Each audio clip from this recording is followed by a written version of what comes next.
হযরতে হাজেরা প্রশ্ন করলেন, ইব্রাহিম, পানি নাই, খাবার নাই, মানুষ নাই, ঘর নাই, বাড়ি নাই, মরুভূমির ভিতরে আমাকে আমার বাচ্চারে ফেলে রেখে যাচ্ছ কেন? কোনো জবাব নাই। 2 বার 3 বার প্রশ্ন করলেন। এরপরে তিনি আবার প্রশ্ন করলেন, বললেন, ইব্রাহিম, এটা কি আল্লাহর হুকুম নাকি? হযরত ইব্রাহিম আলাইহিস সালাম নিজের কলিজার টুকরা সন্তান আর বিবিকে রেখে যেতেছেন ভারাক্রান্ত মন নিয়ে। তিনি আকাশের দিকে আঙ্গুল উঁচু করে দেখালেন। হযরত হাজেরা বুঝলেন ইনি তো আল্লাহর পয়গম্বর, আমার কোনো অপরাধে এভাবে ফেলে যাওয়ার কথা নয়। তিনি বুঝলেন এটা আল্লাহর হুকুম। হযরতে হাজেরা বললেন, ইব্রাহিম রে, নিশ্চিন্ত মনে বাড়ি ফিরে যাও। আমার মনে কোনো চিন্তা নাই, কোনো পেরেশানি আর এখন নাই। আল্লাহর হুকুমে যদি আমাকে এই মরুভূমির ভিতরে ফেলে যেয়ে থাকো, তাহলে আমি ওই আল্লাহর প্রতি এতটা ভরসা রাখি যে এই মরুভূমির ভিতরে জল পানি শূন্য, খাদ্য শূন্য জায়গায় আমি আমার বাচ্চাকে আল্লাহ রব্বুল আলামিন না খাওয়াইয়া মারবেন না। দ্বিতীয় পরীক্ষায় পাশ করল। 3 নম্বরে পরীক্ষা হলো, সন্তান বড় হয়ে গেছে, বুদ্ধি হয়েছে, দৌড়াতে পারে। আল্লাহ রাব্বুল আলামিন হুকুম করলেন, ছেলেকে জবাহ করো। কত বড় আগুনের পরীক্ষা! কোরআন শরীফ বলছে, হযরত ইব্রাহিম আলাইহিস সালাম নিজের ছেলেকে ডেকে নিয়ে বললেন, ইয়া বুনাইয়া ইন্নী আরা ফিল মানামি আন্নী আযবাহুক ফানজুর মাযা তারা। হে আমার কলিজার টুকরা সন্তান, আমি স্বপ্নে দেখেছি যেন আমি তোমাকে জবাহ করতেছি। তোমার রায় কি, তোমার মত কি, আমারে শোনাও। ছেলে পয়গম্বর, ছেলে তার জবাবে বললেন, ইয়া আবাতি ফাআল মা তু'মার সাতাজিদুনি ইনশাআল্লাহু বিনাস সাবিরিন। হে আমার আব্বাজান, আপনি যে ব্যাপারে স্বপ্নের ভিতরে আদিষ্ট হয়েছেন আপনি তা কার্যকরী করুন। আমাকে এতটুকু অধৈর্যের মধ্যে পাবেন না, আমাকে ধৈর্যশীলদের মধ্যে পাবেন। আমারে আপনি আল্লাহর হুকুম পালন করেন। আল্লাহ পাক শোনাচ্ছেন, ফালাম্মা আসলামা ওয়া তাল্লাহু লিল জাবিন। পিতা পুত্র দুজনই রাজি হয়ে গেল। পিতা তার ছেলেকে কাঁধ করে গলার উপরে ছুরি ধরেছেন। আল্লাহ রাব্বুল আলামিন ইসমাইল জবাহ হোক, এটা আল্লাহ চান নাই, আল্লাহ চেয়েছেন পরীক্ষা করতে। পরীক্ষায় ইব্রাহিম পাস হয়ে গেলেন। আল্লাহ পাক বলছেন, ওয়ানাদাইনাহু আইয়া ইব্রাহিম ক্বাদ সাদ্দাকতার রুইয়া ইন্না কাযালিকা নাজজিল মুহসিনিন। আমি ইব্রাহিমকে ডেকে বললাম, ইব্রাহিম, তুমি তোমার স্বপ্নকে বাস্তবে রূপ দিয়েছো, আর এভাবেই করি আমি মুহসিনিনদেরকে পুরস্কৃত করে থাকি। আল্লাহ পাক খুশি হলেন। আল্লাহ পাক বললেন, ইন্না হাযা লাবালাউল মুবিন। নিঃসন্দেহে এটি একটি বিরাট পরীক্ষা ছিল। ঠিক কি না? আল্লাহ নিজে বলছেন এটা একটি বিরাট পরীক্ষা, আজিম ইমতিহান। সে ইমতিহানে তিনি পাশ করলেন। পরীক্ষায় উত্তীর্ণ হওয়ার জন্য রব্বুল আলামিন পুরস্কার দিয়া দিলেন। আল্লাহ পাক বললেন, সালামুন আলা ইব্রাহিম। পড়েন সবাই, সালামুন আলা ইব্রাহিম। ইব্রাহিমের প্রতি আল্লাহ পাক বললেন, ইব্রাহিমের প্রতি সালাম রইল। সুবহানাল্লাহি ওয়া বিহামদিহি। হযরত ঈসা আলাইহিস সালামকে খ্রিস্টানেরা তারা বলেছে, ওয়াকালাতিন নাসারাল মাসীহু ইবনুল্লাহ। মসিহ হচ্ছে কার ছেলে? নাউযুবিল্লাহ। বলেন সবাই নাউযুবিল্লাহ। তাকে যখন আল্লাহর ছেলে বলা হলো, আল্লাহর পুত্র বলা হলো, রব্বুল আলামিন তার জবাবে বললেন, ইন হুয়া ইল্লা আবদুন আনআমনা আলাইহি। তিনি তো একজন বান্দা, তিনি আমার বান্দা ছাড়া আর কিছুই নন। আমি তার প্রতি অনুগ্রহ করেছি। বান্দা, আমার বান্দা। আল্লাহ পাকের বান্দা হওয়ার ব্যাপারে কোন মানুষের লজ্জা থাকার কথা নয়। এমনকি আল্লাহ পাক ঈসা আলাইহিস সালাম সম্পর্কে বলছেন, লা ইয়াস্তানকিফাল মাসীহু আইয়াকুনা আবদান লিল্লাহি ওয়ালাল মালাইকাতুল মুকাররাবুন। মসিহ আল্লাহর বান্দা, তাতে কখনো বিন্দুমাত্র লজ্জা তিনি পোষণ করেন নাই যে আমি আল্লাহর বান্দা, আল্লাহর গোলাম। এটা একটা কথা হইল? এরকম লজ্জা তিনি পোষণ করেনি। এমনকি তার নিকটবর্তী ফেরেশতা যারা, তারাও আল্লাহর বান্দা গোলাম হওয়ার জন্য তাদের ভিতরে কোনো লজ্জা নাই।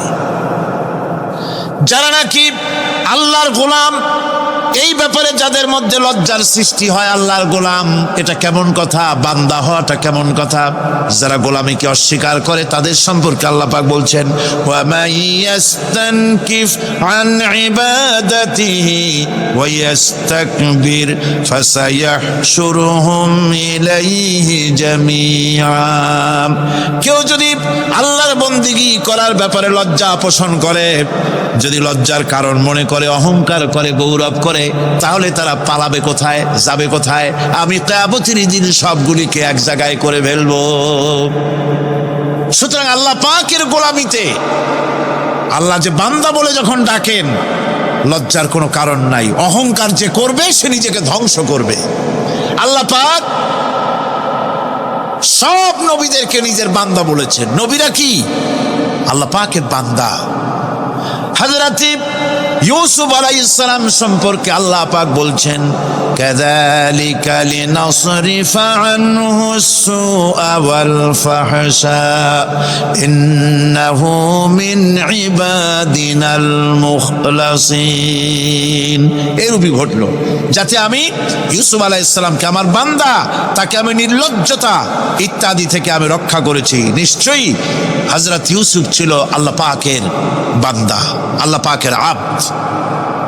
রাসূল করিম সাল্লাল্লাহু আলাইহি ওয়াসাল্লাম তিনি হচ্ছেন সর্বশ্রেষ্ঠ আল্লাহর পয়গম্বর। তার থেকে শ্রেষ্ঠ নবী আর কি কেউ আছে? জোরে বলেন, আছে?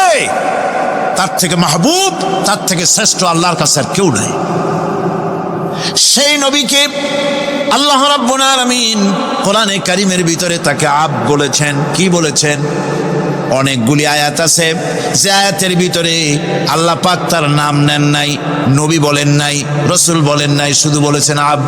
যেমন ফাআওহা ইলা আবদিহি মা আওহা। অতঃপর তার বান্দার নিকট যা ওহী করার ছিল তা তিনি করলেন। সেই বান্দাকে মুহাম্মদ সাল্লাল্লাহু আলাইহি ওয়াসাল্লাম। অন্য আয়াতে আল্লাহ পাক বলছেন, وأنه لما قام عبد الله يدعوه كادوا يكونون عليه لبدا। আর এই আল্লাহর বান্দা যখন নামাজ পড়তে দাঁড়িয়ে গেল, আল্লাহকে ডাকার জন্য যখন দাঁড়ালো, তখন লোকেরা তার উপরে ঝাঁপিয়ে পড়ল। ঝাঁপিয়ে পড়ার জন্য প্রস্তুতি গ্রহণ করলো। এখানে বলা হয়েছে কাকে? মুহাম্মদ সাল্লাল্লাহু আলাইহি সাল্লামকে। এভাবে করে অন্য এক আয়াতে আল্লাহ পাক তার হাবিবকে আব্দ বলছেন, বান্দা বলতেছেন, ইন কুনতুম ফি রাইবিম মিম্মা নাযালনা আলা আবদিনা। আমার বান্দার উপরে যে কিতাব নাজিল করেছি তাতে যদি তোমাদের কোনো সন্দেহ হয়, এই যে আমার বান্দার উপরে, ওই বান্দা কে বলেন সবাই? মুহাম্মদ রাসূলুল্লাহ সাল্লাল্লাহু আলাইহি ওয়াসাল্লাম। অন্য আয়াতে বলা হচ্ছে, তাবারাকাল্লাযী নাযালাল ফুরকানা আলা আবদিহি লিয়াকুনা লিল আলামিনা নাযীরা। অতীব বরকতপূর্ণ সেই মহান সত্তা যিনি তার বান্দার উপরে ফুরকান নাজিল করেছেন। কে সেই বান্দা? মুহাম্মদ সাল্লাল্লাহু আলাইহি ওয়াসাল্লাম। মেরাজের ঘটনা বলতে গিয়ে আল্লাহ রাব্বুল আলামিন বলতেছেন, সুবহানাল্লাযী আসরা বিআবদিহি লাইলাম মিনাল মাসজিদিল হারাম ইলাল মাসজিদিল আকসা। পবিত্র সেই মহান সত্তা যিনি তার বান্দাকে ইসরা করিয়েছেন। কে সেই বান্দা? মুহাম্মদ রাসূলুল্লাহ সাল্লাল্লাহু আলাইহি ওয়াসাল্লাম। সুতরাং আবদিয়াত, ইবাদত, গোলামি এটা হচ্ছে মানুষের জীবনের সবচেয়ে বড় মর্যাদাকর খেতাব, আল্লাহর পক্ষ থেকে আল্লাহর বান্দা হওয়া। গোলামি পরিপূর্ণরূপে হবে কেবলমাত্র আল্লাহ পাকের। এই গোলামির জন্যই আল্লাহ পাক আমাদেরকে সৃষ্টি করেছেন, অন্য কোনো কাজে আমাদেরকে সৃষ্টি করেন নাই। সেই জন্য আমাদেরকে গোলামি করতে হবে, আনুগত্য করতে হবে কেবলমাত্র কার বলুন তো? এই গোলামি যদি সঠিকভাবে করি, যদি বান্দারা যারা আল্লাহ পাকের বান্দা বলে গোলাম বলে নিজেদেরকে দাবি করে, যদি সঠিকভাবে ইবাদতটা করা যায়, তাহলে আল্লাহ তাদের জন্য কি ওয়াদা করেছেন শুনুন। দুনিয়ায় তাদেরকে আল্লাহ পুরস্কার দেবেন, আখিরাতেও দেবেন। এটা বন্ধ করে, দুনিয়া এবং আখিরাতে আল্লাহ পুরস্কার দেবেন। সে পুরস্কারটা কি? দুনিয়ার পুরস্কারটা আগে শোনেন। আল্লাহ পাক বলেন, যারা আমার ইবাদত করবে তাদের ব্যাপারে আমার ওয়াদা শোনো। ওয়াদাল্লাহুল্লাযীনা আমানু ওয়া আমিলুস সালিহাতি লায়াস্তাখলিফান্নাহুম ফিল আরদি কামাস্তাখলাফাল্লাযীনা মিন ক্বাবলিহিম।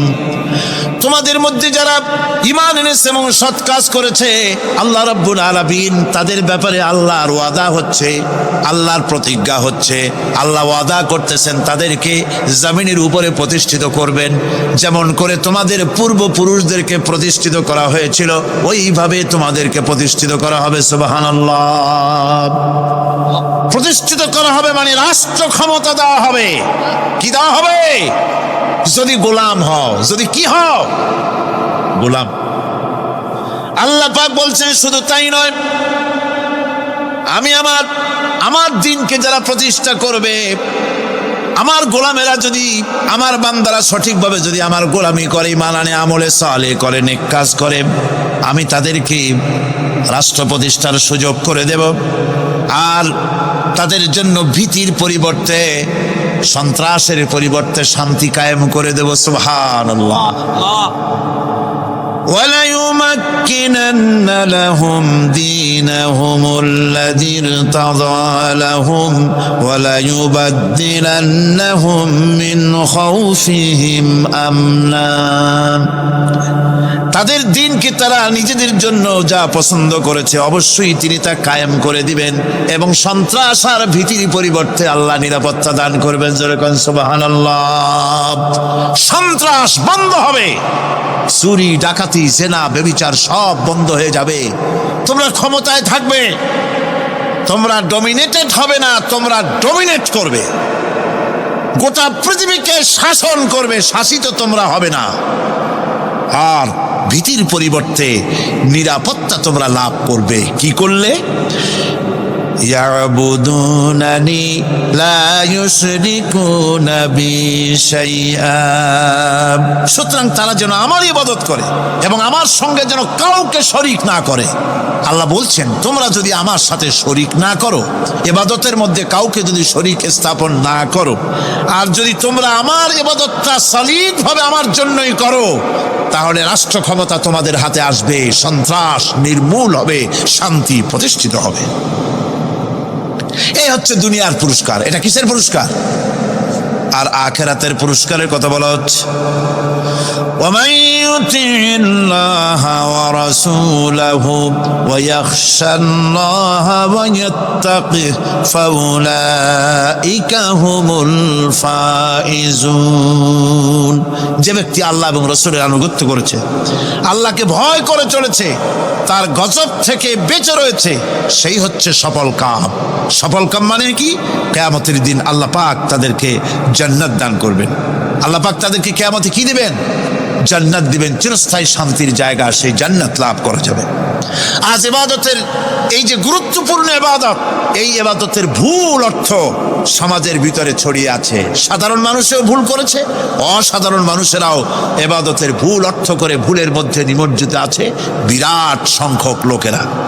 সাধারণ মুসলমানেরা তারা যে ভুলটা করলো ইবাদতের অর্থ করতে গিয়ে, সেটা হলো এই, সাধারণ লোকেরা মনে করলো কয়েকটা অনুষ্ঠানের নাম হচ্ছে ইবাদত, নামাজ, রোজা, হজ, যাকাত, সাদকা, ফিতরা, এর নাম হলো ইবাদত। অনুষ্ঠান শেষে তারা নিজেদেরকে স্বাধীন মনে করলো। তারা আল্লাহ পাকের প্রত্যেকটি আইনের ধারাকে লঙ্ঘন করল। বছরে একবার রোজা রেখে, বছরে 1 মাস রোজা রেখে মনে করলে ইবাদত শেষ। 5 ওয়াক্ত নামাজ পড়ে মনে করলে ইবাদত শেষ। আমি প্রশ্ন করি, 5 ওয়াক্ত নামাজের নামই যদি হয় ইবাদত, 5 ওয়াক্ত নামাজের নামই ইবাদত, এটাই যদি হয়, তাহলে 5 ওয়াক্ত নামাজ পড়তে সময় লাগে কত? উজু টুজু করে বড় জোর 1-1.5 ঘন্টা সময় লাগে 5 ওয়াক্ত নামাজ পড়তে। তো এর নাম যদি হয় ইবাদত, তার অর্থ কি দাঁড়াবে? অর্থ দাঁড়াবে আপনি 24 ঘন্টার ভিতরে 1 থেকে 1.5 ঘন্টার জন্য আল্লাহর গোলাম, বাকি 22 ঘন্টার জন্য শয়তানের গোলাম হতে কেউ রাজি আছেন? রোজার নামই যদি হয় শুধু ইবাদত, তাহলে তার অর্থ দাঁড়াবে বছরের ভিতরে 1টা মাসের জন্য আপনি আল্লাহর গোলাম, আর 11 মাসের জন্য শয়তানের গোলাম হতে কেউ রাজি আছেন?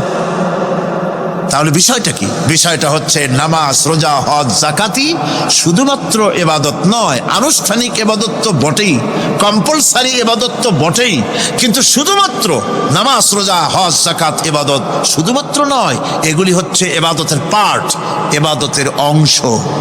বরং জীবনের সব ক্ষেত্রে আল্লাহর হুকুমকে মানার নামই হচ্ছে, ভাইরা আমার, একদিকে নামাজ রোজা করছে, অন্যদিকে আল্লাহর আইনের প্রতিটি ধারাকে লঙ্ঘন করে চলছে, মিথ্যা ওয়াদা করে, মিথ্যা কথা বলে, সুদ খায়, ঘুষ খায়, জেনা করে, এরপরে অন্যের হক নষ্ট করে, প্রতিবেশীর হক নষ্ট করে, হারাম মাল খায়, হকদারের হক নষ্ট করে, প্রতিবেশীর হক নষ্ট করে, জিন্দা মুর্দা মানুষকে নিজের জন্য শক্তিধর বলে মনে করে, 1 টুকরা রুটির জন্য অথবা 1 ফোঁটা 1 ঘটি পানির জন্য কাফেরের কাছে হাত পেতে দাঁড়ায় থাকে। এই যদি অবস্থা হয়, এটাই যদি হয় ঈমান, আর এটার নামে যদি ইবাদত হয়, তাহলে এই পৃথিবীর মুসলমানের আজ লাঞ্ছিত কেন? আল্লাহর ওয়াদা কি মিথ্যা? নাউযুবিল্লাহি মিন যালিক। আমাদের ইবাদত যদি ঠিক হয়, যদি সত্যিকারের ইবাদত যদি আমরা করে থাকি, তাহলে ক্ষমতায় ঈমানদারেরা নাই কেন? বিশ্বজুড়ে মুসলমানেরা লাঞ্ছিত কেন? তাহলে বুঝতে হবে ইবাদতের মধ্যে বিরাট গরমিল করে ফেলেছি, ঠিক কিনা? লক্ষ্য করুন, যেই লোকটা হজ করতেছে, উমরা করতেছে, নামাজ পড়তেছে, মসজিদ মাদ্রাসায় চাঁদা দিতেছে, ওই লোকটি আবার ব্যাংকের থেকে সুদের টাকা নিয়ে ব্যবসা চালাইতেছে। ব্যবসা ঠিক রাখার জন্য, ইনকাম ট্যাক্স ফাঁকি দেওয়ার জন্য ব্যবসায়ীরা 2 ধরনের 3 ধরনের খাতা মেনটেন করছে। কথা ঠিক কিনা? মিথ্যা কথা বলছে, ঘুষ দিতেছে, বেশি করে বিদ্যুতের বিল যাতে না আসে সেজন্য যারা বিদ্যুৎ লাইনে আছে তাদেরকে পয়সা দিয়ে ম্যানেজ করতেছে, ঠিক কিনা? আমি পার্লামেন্টে বলেছি বিদ্যুৎ বাইরের থেকে আনতে হবে না, ঘুরে ঘুরে আবার বিদ্যুতের কথা আসে। বিদ্যুৎ আনা লাগবে না, কারণ আমার দেশের চাহিদা হচ্ছে 2500 মেগাওয়াট, সেখানে 1800 মেগাওয়াট আমাদের আছে। আরেকদিকে 4টা বিদ্যুৎ প্রকল্প বন্ধ হয়ে আছে। ওই 4টি বন্ধ হওয়া প্রকল্প যদি চালু করা যায়, তাহলে 2900 মেগাওয়াট বিদ্যুৎ উৎপাদিত হতে পারে বলে বিশেষজ্ঞরা বলেছেন। তাহলে আমাদের উদ্বৃত্ত 400 মেগাওয়াট থেকে যাবে। এইটাকে বাইরের থেকে আনার কোনো দরকার নাই।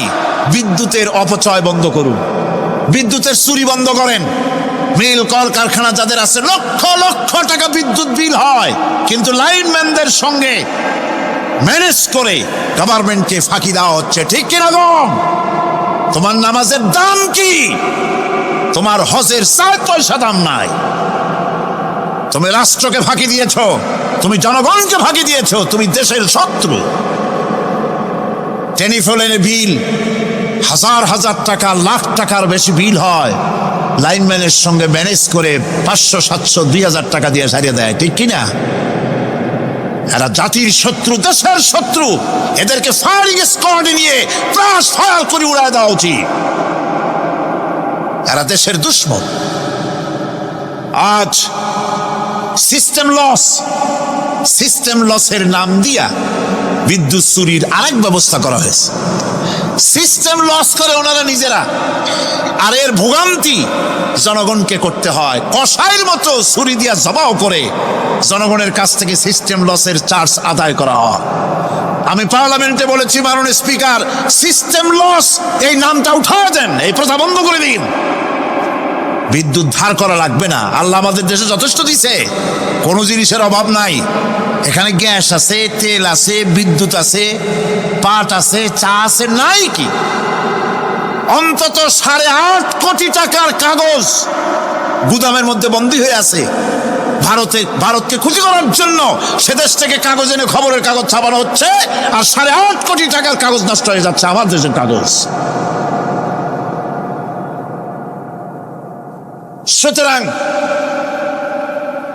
বলতেছিলাম একথাই বলতেছিলাম যে ঈমান আল্লাহর গোলাম হতে হলে ভুল করে বসেছি ইবাদতের অর্থ করতে, শুধু নামাজ, রোজা, হজ, যাকাত, মাজারে কিছু চান্দা দেওয়া, আগরবাতি, মোমবাতি, চাদর একটা দিয়া, পীর সাহেবরে 10,000 টাকা চান্দা দিয়া, মোছে তেল মাইখা দাঁত বাইর করে হাসে।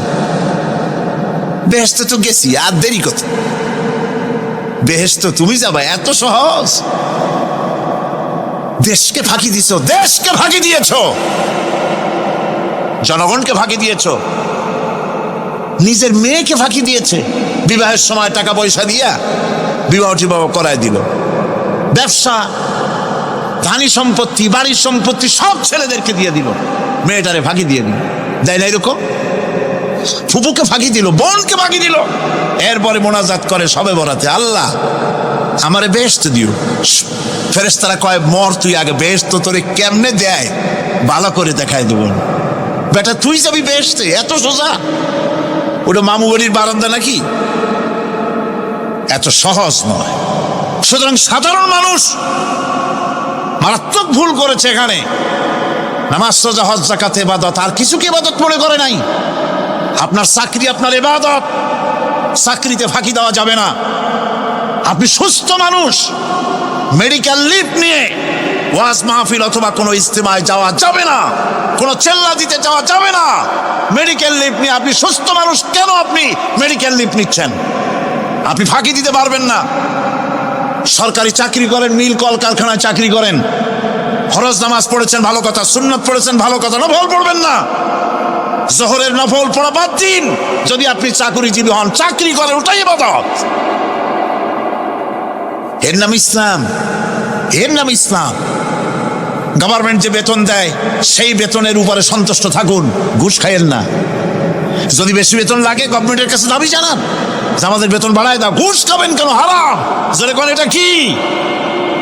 এই ঘুষের টাকা মাজারে দিয়া, পীরেরে দিয়া আল্লাহরে খুশি করবেন, এত সহজ না। সেই জন্য আমি সব ভাইদের খেদমতে আরজ করব, ইবাদত হচ্ছে জীবনের সব ক্ষেত্রে গোলামি, সকল ক্ষেত্রে গোলামি। চাকরিতে, অফিসে, আদালতে, কলকারখানায়, ক্ষেত খামারে, পার্লামেন্টে, সেক্রেটারিয়েটে, সেনানিবাসে, স্কুলে, কলেজে, বিশ্ববিদ্যালয়, সর্বত্র গোলামি কার? আল্লাহ পাকের। রিজকে হালাল করতে হবে, উপার্জনকে হালাল করতে হবে, সত্যিকারের আল্লাহর গোলাম হতে হবে। এক্ষেত্রে ইবাদতের অসাধারণ ব্যক্তি যারা, তারাও এক শ্রেণীর অসাধারণ ব্যক্তিরাও ভুল করে বসছেন। তারা যে ভুলটা করলেন ওটা হচ্ছে, তারা তাসবিহ, জায়নামাজ, খানকাহ, হুজরাখানা এর ভেতরে বসে জিকির আজগার করাটাকেই জীবনের জন্য আল্লাহর ইবাদত মনে করে নিলেন। আল্লাহর বান্দারা যখন অনাচার ব্যভিচারে লিপ্ত, আল্লাহর আইনের পরিবর্তে যখন মানুষের তৈরি করা আইন চলছে, চেচনিয়া, বসনিয়া যখন মানুষদেরকে জবাহ করা হচ্ছে, বসনিয়ার মুসলমান সন্তানদেরকে যখন জবাহ করা হয়, কাশ্মীরের স্বাধীনতাকামী মুসলমানদের অধিকার হরণের জন্য তাদের উপরে যখন বন্য হায়নার মতো পশুর মতো যখন ভারতীয় শত্রু সৈন্যরা যখন হামলা চালায়, সোমালিয়ার মানুষগুলি যখন না খেয়ে তাদের পাঁজরার হাড়গুলি যখন বেরিয়ে যায়, তখনও যদি আপনি খানকার ভেতরে থেকে তসবিহ পড়েন আর তাহাজ্জুদের নামাজ পড়ে কপালে দাগ লাগান, এই অন্যায়ের বিরুদ্ধে যদি সোচ্চার না হন, আপনার এই তসবির কোনো দাম নাই। আপনাকে সোচ্চার হতে হবে, আপনাকে অন্যায়ের বিরুদ্ধে খাড়া হতে হবে। একদিকে তাহাজ্জুদের নামাজ তো পড়বেনই, জিকির তো করবেনই, কোনো সন্দেহ নয়। আর একদিকে সিংহের মতো অন্যায়ের বিরুদ্ধে গর্জে উঠতে হবে। তাতে যদি প্রয়োজন হয় মুজাদ্দেদ আল ফেসানির মতো কারারুদ্ধ হন না কেন, সেটাই কিসমত, সেটাই তকদির। হক কথা বলতে হবে। এই জন্য আমার বারবার মনে পড়ে আজকের এক শ্রেণীর লোক আমাদের দেশে এক শ্রেণীর লোক বাইরের থেকেও আসে, বিদেশ থেকেও আসে, নামের আগে আওলাদে রসুল লাগান। ফেদায়ে রসুল, মুজাহিদে মিল্লাত, আওলাদে রসুল। আজিব, তুমি আওলাদে রসুল যদি হবে, তাহলে তুমি যে দেশের মানুষ, সেই দেশে মুসলমানদের যখন জবাহ করা হয়, পার্লামেন্টে কথা বলে বেরিয়ে আসো না কেন? তোমার জেল হয় না কেন? কংগ্রেসের সেন্ট্রাল বডির সদস্য হয়ে আওলাদ রাসূল লাগাইয়া বাংলাদেশের রাজনীতিতে নাক গলাতে দেওয়া হবে না। এরা কংগ্রেসের পা চাটা গোলাম। এদেরকে চিনতে হবে, যারা আমার দেশে এসে মুসলমানদের মধ্যে বিভেদ সৃষ্টি করতে চায়। আমার মুসলমান ভাইয়েরা, সুতরাং আজকে আমাদেরকে বুঝতে হবে, নামের আগের 14 হাত লম্বা বিশেষণ দেখে ভুললে চলবে না। কথা মনে থাকবে, এরা কংগ্রেসের গোলাম। বাবরি মসজিদ যখন ভেঙে ফেলা হলো, তখন তো কোন আওলাদে রসুলের নাম তো শুনি নেই। তখন তো নামটা শুনছি ওই বুখারী বেটার, বাপের বেটা ইমাম বুখারী। তিনি বলেছেন, আমি ভারতের দিল্লির জুমা মসজিদের ইমাম শুধু নই, আমি ভারতের 18 কোটি মুসলমানের ইমাম। বাবরি মসজিদকে গড়ে দিতে হবে। কোরআন শরীফের বিরুদ্ধে যখন কলকাতা হাইকোর্টে কেস করা হয়েছিল কোরআনকে ব্যান করার জন্য, সেদিন তো কোনো আওলাদ রসুলের নাম শুনি নাই। সেদিন তো ওই বুখারী বেটাই বলেছেন, ভারতের হাইকোর্ট থেকে কোনো জাজ, কোনো বিচারক যদি কোরআন শরীফ ব্যান করা হলে বলে এই কথাটি উচ্চারণ করে, তাহলে আমি তাকে পায়ের তলে পাড়িয়ে ধরে বাম হাত দিয়ে তার জিহ্বাটা টেনে ছিঁড়ে ফেলে দেব।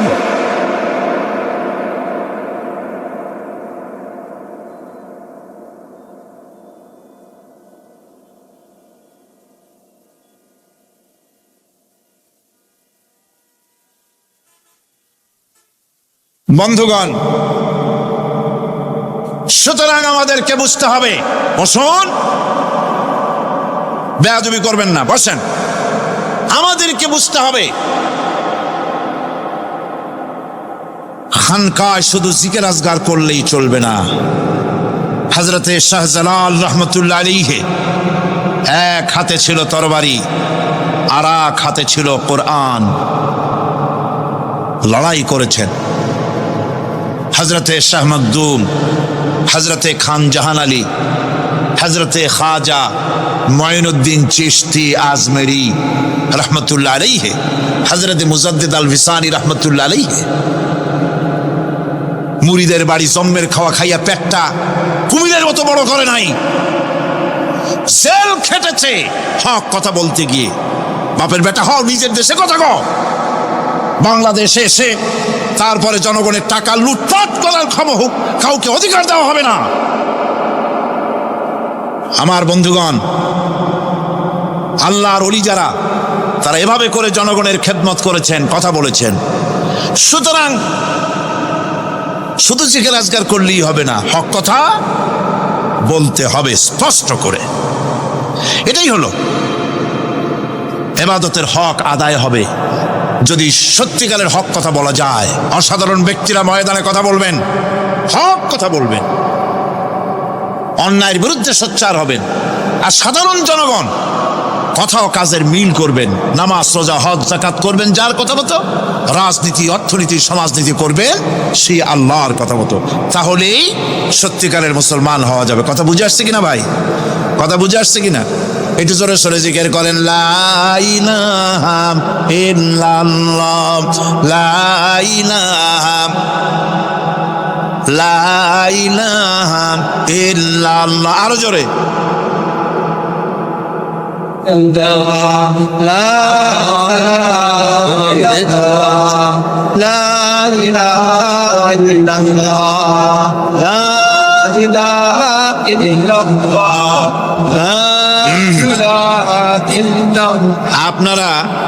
আপনারা যদি মাথা উঠাইয়া দেখতে থাকেন তো কি দেখবেন? মানুষের মাথা আর টুপি ছাড়া তো কিছুই দেখা যাবে না। কাজী ওঠা বসা না করে আজকে এক পবিত্র রাত আমরা আল্লাহর কাছে দোয়া করব। আলোচনার আমি এগিয়ে যাচ্ছি, এবাদত আমাদেরকে বুঝতে হবে। এবাদত যদি না বুঝি তাহলে মুসলমান বলে দাবি করারও কোনো মূল্য নাই। মানব জন্ম বৃথা। কারণ হচ্ছে আল্লাহ রাব্বুল আলামিন বলেছেন, মা খালাকতুল জিন্না ওয়াল ইনসা ইল্লা লিয়াবুদুন। মানুষ আর জিন জাতিকে আমি সৃষ্টি করেছি আমার গোলামির জন্য। কার গোলামি? ওই গোলামির পূর্ণাঙ্গ নমুনা যদি জানতে চাই, পূর্ণাঙ্গ নমুনা দৃষ্টান্ত লাগবে। কাকে অনুসরণ করব? পূর্ণাঙ্গ ইবাদতের আল্লাহর গোলামির পূর্ণাঙ্গ নমুনার জন্য কোরআনে কারিমে দৃষ্টান্ত সেট করা হয়েছে। হযরত ইব্রাহিম আলাইহিস সালামের আল্লাহ পাক বলেন, ইয ক্বালা লাহু রাব্বুহু আসলিম ক্বালা আসলামতু লিরাব্বিল আলামিন। তার অবস্থা এই ছিল। কার?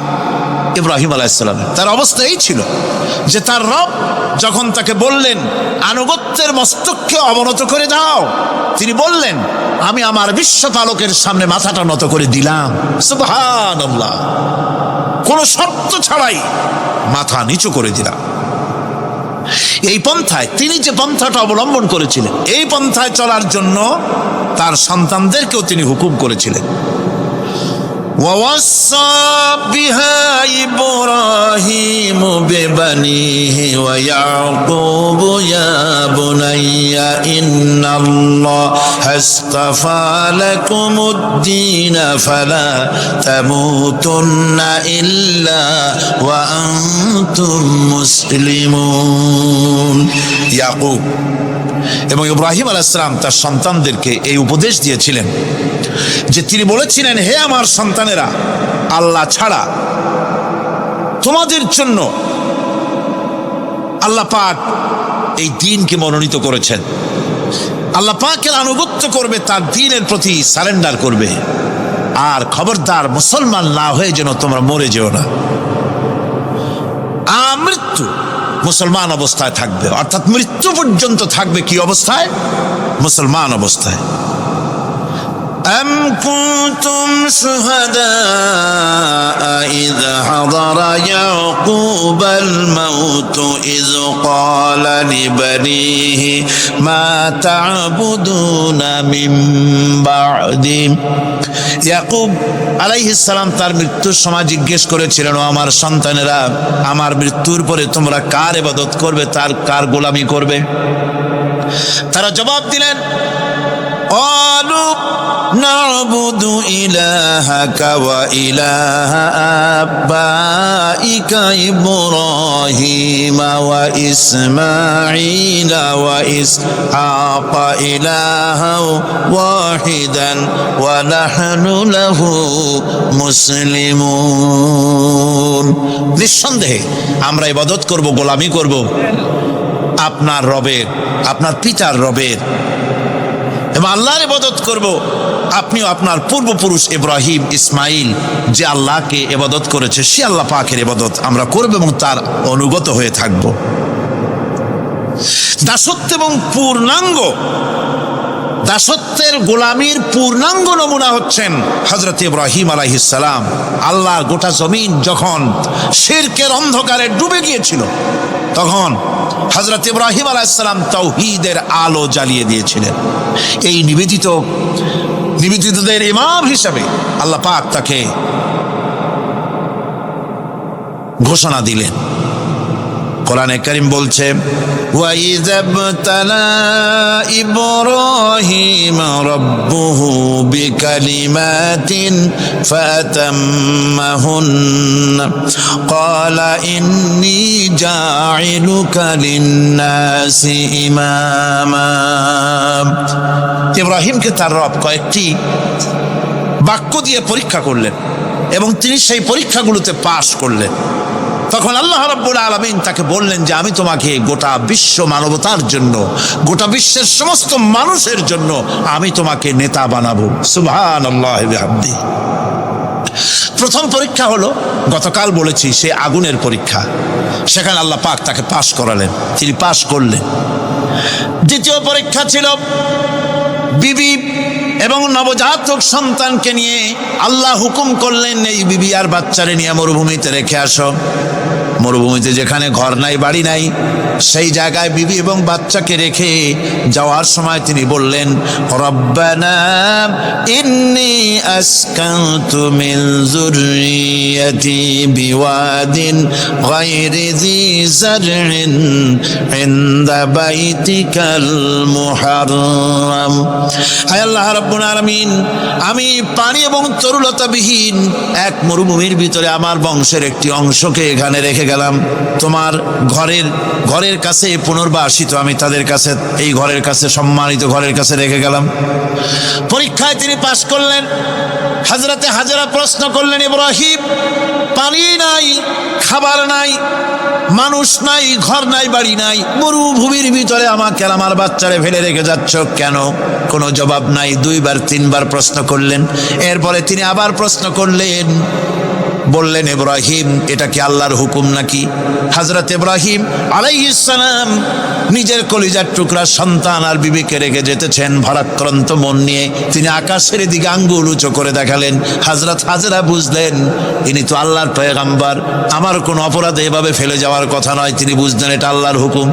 হযরতে হাজেরা বললেন, ইব্রাহিম রে, নিশ্চিন্ত মনে বাড়ি ফিরে যাও। আমার মনে কোনো চিন্তা নাই, কোনো পেরেশানি আর এখন নাই। আল্লাহর হুকুমেই যদি আমাকে এই মরুভূমির ভিতরে ফেলে যেয়ে থাকো, তাহলে আমি ওই আল্লাহর প্রতি এতটা ভরসা রাখি যে এই মরুভূমির ভিতরে জল পানি শূন্য, খাদ্য শূন্য জায়গায় আমি আমার বাচ্চাকে আল্লাহ রব্বুল আলামিন না খাওয়াইয়া মারবেন না। দ্বিতীয় পরীক্ষায় পাশ করলাম। 3 নম্বরে পরীক্ষা হলো, সন্তান বড় হয়ে গেছে, বুদ্ধি হয়েছে, দৌড়াতে পারে। আল্লাহ রাব্বুল আলামিন হুকুম করলেন, ছেলেকে জবাহ করো। কত বড় আগুনের পরীক্ষা! কোরআন শরীফ বলছে, হযরত ইব্রাহিম আলাইহিস সালাম নিজের ছেলেকে ডেকে নিয়ে বললেন, ইয়া বুনাইয়া ইন্নী আরা ফিল মানামি আন্নী আযবাহুক ফানজুর মাযা তারা। হে আমার কলিজার টুকরা সন্তান, আমি স্বপ্নে দেখেছি যেন আমি তোমাকে জবাহ করতেছি। তোমার রায় কি, তোমার মত কি, আমারে শোনাও। ছেলে পয়গম্বর, ছেলে তার জবাবে বললেন, ইয়া আবাতি ফাআল মা তু'মার সাতাজিদুনি ইনশাআল্লাহু মিনাস সাবিরিন। হে আমার আব্বাজান, আপনি যে ব্যাপারে স্বপ্নের ভিতরে আদিষ্ট হয়েছেন, আপনি তা কার্যকরী করুন। আমাকে এতটুকু অধৈর্যের মধ্যে পাবেন না, আমাকে ধৈর্যশীলদের মধ্যে পাবেন। আমারে আপনি আল্লাহর হুকুম পালন করেন। আল্লাহ পাক শোনাচ্ছেন, ফালাম্মা আসলামা ওয়া তাল্লাহু লিল জাবিন। পিতা পুত্র দুজনই রাজি হয়ে গেল। পিতা তার ছেলেকে কাঁধ করে গলার উপরে ছুরি ধরেছেন। আল্লাহ রাব্বুল আলামিন ইসমাইল জবাই হোক, এটা আল্লাহ চান নাই, আল্লাহ চেয়েছেন পরীক্ষা করতে। পরীক্ষায় ইব্রাহিম পাশ হয়ে গেলেন। আল্লাহ পাক বলছেন ওয়ানাদাইনাহু আইয়া ইব্রাহিম قد صدقت الرؤيا إنا كذلك نجزي المحسنين। আমি ইব্রাহিমকে ডেকে বললাম, ইব্রাহিম তুমি তোমার স্বপ্নকে বাস্তবে রূপ দিয়েছো, আর এভাবেই করি আমি মুহসিনদেরকে পুরস্কৃত করে থাকি। আল্লাহ পাক খুশি হলেন। আল্লাহ পাক বললেন ইন্না হাযা লাবালাউল মুবিন, নিঃসন্দেহে এটি একটি বিরাট পরীক্ষা ছিল। ঠিক কি না গণ? আল্লাহ নিজে বলছেন এটা একটি বিরাট পরীক্ষা, আজিম ইমতিহান। সে ইমতিহানে তিনি পাশ করলেন। পরীক্ষায় উত্তীর্ণ হওয়ার জন্য রব্বুল আলামিন পুরস্কার দিয়া দিলেন। আল্লাহ পাক বললেন সালামুন আলা ইব্রাহিম। পড়েন সবাই, সালামুন আলা ইব্রাহিম। ইব্রাহিমের প্রতি আল্লাহ পাক বললেন ইব্রাহিমের প্রতি সালাম রইল। সুবহানাল্লাহি ওয়া বিহামদিহি। ইবাদত এর আনুগত্যের এই উৎকৃষ্ট দৃষ্টান্ত স্থাপনের পর আল্লাহ পাক তার গোটা বিশ্বের মুসলমানদেরকে কিয়ামত পর্যন্ত ইব্রাহিম আলাইহিস সালামকে জাতির পিতা বানায়া দিলেন। সুবহানাল্লাহ, কইতে ইচ্ছা করে না? এই রকমের পরীক্ষা কোন পিতারা দিতে পারছে নাকি? গোটা বিশ্বের সমস্ত মানব মণ্ডলীর জন্য আল্লাহ পাক ইব্রাহিম আলাইহিস সালামকে কিয়ামত পর্যন্ত জাতির পিতা হিসাবে ঘোষণা করেছেন। সুবহানাল্লাহ। মিল্লাতা বিকুম ইব্রাহিম ওয়া সাম্মাকুমুল মুসলিমিন। তোমরা তোমাদের পিতা ইব্রাহিমের মিল্লাতের উপর প্রতিষ্ঠিত হও। আল্লাহ পাক বলছেন তোমাদের পিতা ইব্রাহিমের মিল্লাতের উপরে প্রতিষ্ঠিত হও, আর আল্লাহই তোমাদের নাম রেখেছে মুসলমান। তোমরা হচ্ছে মুসলমান। আমাদের পরিচয়, ওই যে পরিচয়ের কথা আগে হয়ে গেছে, আমাদের পরিচয় আমরা মুসলমান। আমাদের পরিচয় কি? মুসলমান। এটা প্রথম পরিচয়। ইবাদতের পূর্ণাঙ্গ মাপকাঠি হিসেবে আল্লাহ পাক হযরত ইব্রাহিম আলাইহিস সালামকে দুনিয়াবাসীর সামনে পেশ করেছেন। কোরআন বলছে ইহুদি এবং খ্রিস্টানেরা মুসলমানদেরকে বিভ্রান্ত করতে চায়। তারা বলে ওয়াকালু কুনু হুদান আও নাসারা তাহতাদু কুল বাল মিল্লাতা ইব্রাহিম হানিফা ওয়া মা কানা মিনাল মুশরিকিন। ইহুদিরা বলে ইহুদি হও তবেই তোমরা সঠিক পথ পাবা, খ্রিস্টানের বলে খ্রিস্টান হও তবেই তোমরা সঠিক পথ প্রাপ্ত হবে। আল্লাহ পাক বলছেন এদের সকলকে বলে দাও বরং তোমরা সব পরিত্যাগ করে মিল্লাতে ইব্রাহিমের ভিতরে শামিল হয়ে যাও। এটাই মুক্তির পথ, এটাই নাজাতের পথ, এটাই আল্লাহর পথ। সুবহানাল্লাহি ওয়া বিহামদিহি। এমনকি রাসূল কারীম সাল্লাল্লাহু আলাইহি ওয়াসাল্লামকে আল্লাহ পাক বলেছেন আনিত্তাবি' মিল্লাতা ইব্রাহিম হানিফা, চারদিক থেকে মুখ ফিরিয়ে এনে মিল্লাতে ইব্রাহিমের ভিতরে শামিল হয়ে যাও, তারই অনুসরণ করো। রাসূল কারীম সাল্লাল্লাহু আলাইহি ওয়াসাল্লাম ইবাদত বা আনুগত্যের সর্বোৎকৃষ্ট নমুনা হওয়ার কারণে ইব্রাহিম আলাইহিস সালাম সম্পর্কে হুজুর বলেছেন ইন্না ইব্রাহিমা খায়রুল বারিয়া, রাওয়াহু মুসলিম। হুজুর সাল্লাল্লাহু আলাইহি ওয়াসাল্লাম বলেছেন ইব্রাহিম হচ্ছেন জগতের সর্বোত্তম ব্যক্তি। সুবহানাল্লাহ। সুতরাং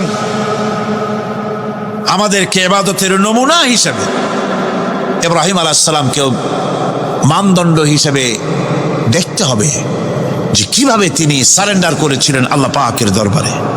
এখন আমি আপনাদের সামনে বলতে চাই, মানুষের জীবনে সবচাইতে বড় দুটি চাহিদা আছে, একটা হচ্ছে খাদ্য আর একটা হচ্ছে নিরাপত্তা। একটা খাদ্য আর একটা কি? নিরাপত্তা। পেট ভরে খাইতে চাই আর চোর ডাকাতের উপদ্রব থেকে নিরাপত্তা পেতে চায়। আইন শৃঙ্খলা পরিস্থিতির উপরে যখন পার্লামেন্টে আলোচনা হচ্ছিল, আমি তখন বলেছি মাননীয় স্পিকার, আমার দেশের সাধারণ ভোটারদের বড় কোনো আশা আকাঙ্ক্ষা নাই। তারা কোনোদিন বলে না যে আমাদের গুলশানে বাড়ি দিতে হবে সকলে। আমাদেরকে মঙ্গল গ্রহে অফিস বানায় দিতে হবে, বাসেরও গাড়ি দিতে হবে, এগুলি তারা দাবি করে না। যারা ভোট দেয়, কষ্ট করে, মিছিল করে, এই সাধারণ জনগণের দাবি হচ্ছে মিনিমাম দাবি, খুবই কম। তাদের দাবি হলো মোটা সুতার কাপড় চাই ইজ্জত ঢাকার জন্য, পেট ভরে খেতে চাই, পোলাও কোরমা বিরিয়ানির দরকার নাই, আর আশ্রয়ের জন্য ছোট্ট একটু ঘর চাই, চোর ডাকাতের উপদ্রব থেকে নিরাপত্তা চাই। কথা ঠিক কিনা? আমি বললাম, স্পিকার সাহেব, আজ পর্যন্ত যতগুলি গভর্নমেন্ট এসেছে বাংলাদেশে, প্রত্যেকটি গভর্নমেন্ট আমার দেশের জনগণের এই ন্যূনতম দাবি, এই আশা পূরণ করতে ব্যর্থতার পরিচয় দিয়েছে। কেউ পারে নাই। যারাই গেছে তারাই তাদের নিজেদের আখের গোছাবার চেষ্টা করেছেন। সব নিজেকে নিয়ে ব্যস্ত, নিজের লোকদের নিয়ে ব্যস্ত, জনগণ নিয়ে চিন্তা নাই। সুতরাং মানুষের চাহিদা হচ্ছে খাদ্য আর নিরাপত্তা। আমরা কি খাদ্য আর নিরাপত্তা সত্যি কি চাই? চাই। খাদ্য যদি চাই ক্ষুধার সময়, নিরাপত্তা যদি চাই ভীতির সময়, আল্লাহ রাব্বুল আলামিন বলেন কোন গভর্নমেন্ট দিতে পারবে না, দুনিয়ায় কেউ দিতে পারে নাই, পারবেও না। ক্ষুধার সময় যদি খাদ্য চাও, ভীতির সময় যদি নিরাপত্তা লাভ করতে চাও, তাহলে ফালিয়াবুদু রাব্ব হাযাল বাইত, এই ঘরের মালিকের ইবাদত কর। কোন ঘর? কাবা ঘর। বলেন কোন ঘর? কাবা ঘর। কাবা শরীফের মালিকের ইবাদত কর। তাহলে কি হবে? الذي أطعمهم من جوع وآمنهم من خوف। এই ঘরের মালিকের ইবাদত যদি করো, তাহলে ক্ষুধার সময় তিনি তোমাদেরকে খেতে দিবেন, আর ভীতির সময় তিনি তোমাদের নিরাপত্তা দান করবেন। এ ওয়াদা কার? চিল্লায় বলেন ওয়াদা কার?